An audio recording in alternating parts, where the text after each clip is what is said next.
Selamat malam Jemaat GKO Sela Gracia dan juga kaum muda gereja.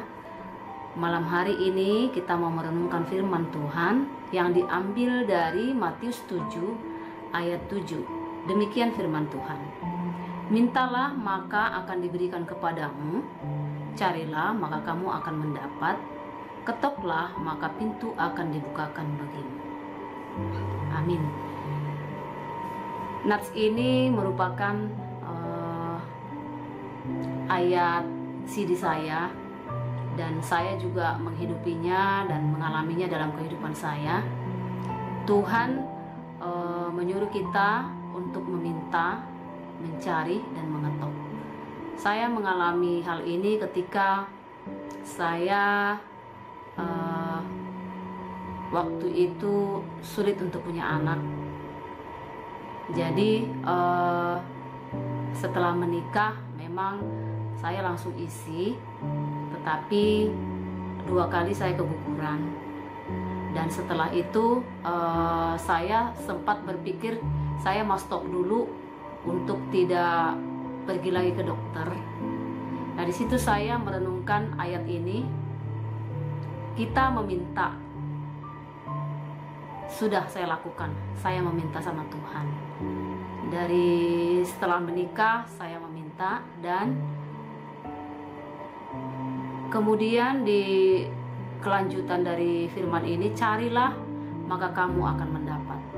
Nah, ini yang saya pikir saya belum banyak berusaha ya waktu itu. Firman Tuhan ini mengajar kita kalau kita mengalami kendala dalam doa kita, misalnya yang kita minta kita belum terima, mungkin ada hal yang harus kita kerjakan lagi, yaitu untuk mencari dan berusaha. Jadi pada waktu itu dokter bilang saya itu harus cek ovarium ke Cipto. Saya mau dirujuk sama dokter yang biasa saya kunjungi, dan suami saya juga akan lebih lanjut diperiksa seperti itu, dan juga itu akan dirujuk ke Cipto. Setelah pernyataan dokter ini, saya berpikir bahwa itu pasti akan sangat panjang dan sangat lama. Saya berdoa supaya Tuhan membuka jalan bagaimana saya bisa mendapat jalan yang lebih mudah seperti itu ya. Karena waktu itu sebelum disuruh saya cek pun ke Cipto, saya sudah disuruh untuk cek tokso ya, virus tokso, dan saya sudah lakukan itu. Pada saat itu kalau nggak salah lumayan sih, harganya sampai 2 juta hanya cek itu, dan itu lolos. Nah, setelah lama kemudian dengan doa-doa yang terus saya panjatkan dan bersama dengan suami, Tuhan menunjukkan jalan, yaitu saya bertemu dengan teman saya, tetangga di tempat kerjaan. Waktu itu pas lagi siang, makan siang, ngobrol-ngobrol, dia juga mengalami hal yang sama dengan saya, itu sulit untuk mendapatkan anak. Dia mungkin lebih lama, kalau dia cerita dia sampai 7 tahun. Saya berpikir saya baru 2 tahun aja sudah mulai putus asa. Saya merasa udah capek gitu ya.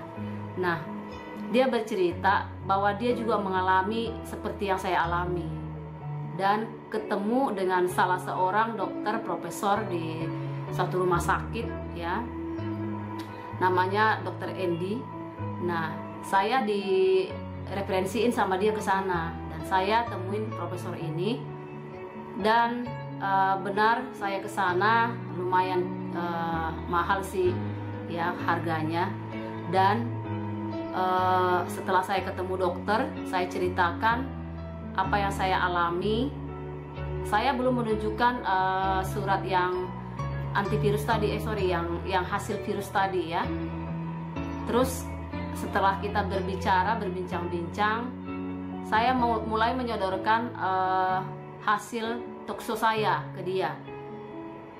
Nah, dia bilang, oh jangan, itu bukan karena virus. Dokter itu berkata seperti itu.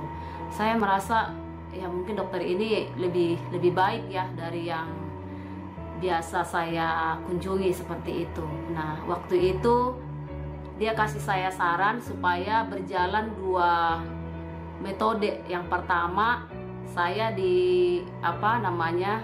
rahim saya dan kesehatan saya diperbaiki, dikasih nutrisi supaya baik ya.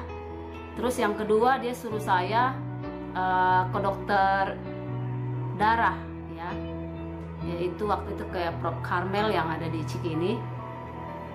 Saya bilang, kenapa mesti 2 alternatif ini dijalani? Karena dia bilang kemungkinan ibu di rahimnya belum subur atau apa. Kedua, kemungkinan ibu kental darah, dia bilang seperti itu. Saya pikir benar juga itu dokter. Nah, saya jalani waktu itu untuk pemeliharaan rahim itu sama dokter Indi ini, Prof. Indi ini. Saya 3 kali ke sana ya. Saya 3 kali ke sana, cukup lumayan harganya. Saya kalau nggak salah habis waktu itu 12-an juta. Nah, bersamaan dengan itu saya juga ke Cikini. Waktu itu saya dicek darah, benar aja saya ada kental darah.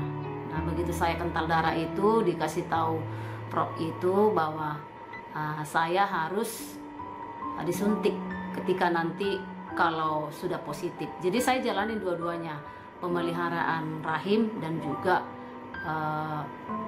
ketika nanti sudah positif saya harus disuntik setiap hari supaya darah saya encer dan bisa memberi nutrisi ke plasenta bayi. Seperti itu sih ininya.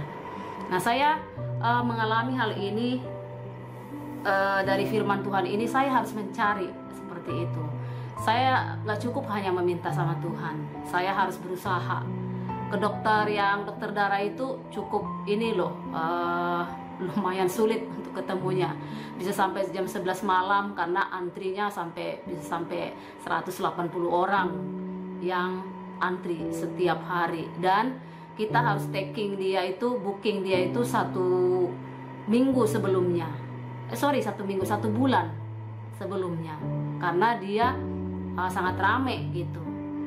Nah, di sini saya mengalami bahwa Tuhan mengingatkan saya supaya saya berusaha, dan puji Tuhan saya dan suami kami berbahagia juga dengan kehadiran Jeremy dan dia sehat. Jadi benar-benar kami mengalami ayat ini, carilah maka kamu akan mendapat, ketoklah maka pintu akan dibukakan bagimu. Jadi dalam pergumulan kita mungkin ada doa-doa kita yang belum terkabul. Kita tidak boleh mudah putus asa, tetapi kita harus selalu berusaha dan juga mengetok pintu ini. Sebuah kesabaran juga ya. Kalau misalnya contohnya kalau kita meminta sesuatu yang ready gitu ya, misalnya Jeremy minta saya, "Mak, minta roti dong," mungkin langsung ready di rumah, langsung saya kasih. Nah, kalau dia minta, "Ma, minta es krim dong," berarti saya harus mencari es krimnya supaya saya bisa kasih ke anak saya.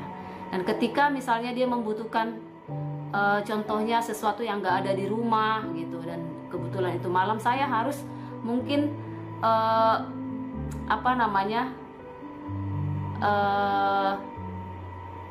rendah hati ya, harus mengetok pintu orang. Misalnya membutuhkan minyak tawon contohnya karena dia terluka. Nah, saya mungkin harus mengetok pintu orang supaya anak saya bisa tertolong. Nah, gambarannya kira-kira seperti itu. Kita meminta sama Tuhan itu ada tahapan-tahapannya. Ada kadangkala yang kita minta itu ready langsung dikasih. Ada kalanya Tuhan memberikan kita proses seperti yang saya alami. Itu prosesnya Tuhan supaya ketika saya melewati itu, saya tahu bahwa Tuhan bersama dengan saya. Kalau tidak pernah mengalami proses, kita tidak akan tahu seperti apa sih dekat dengan Tuhan.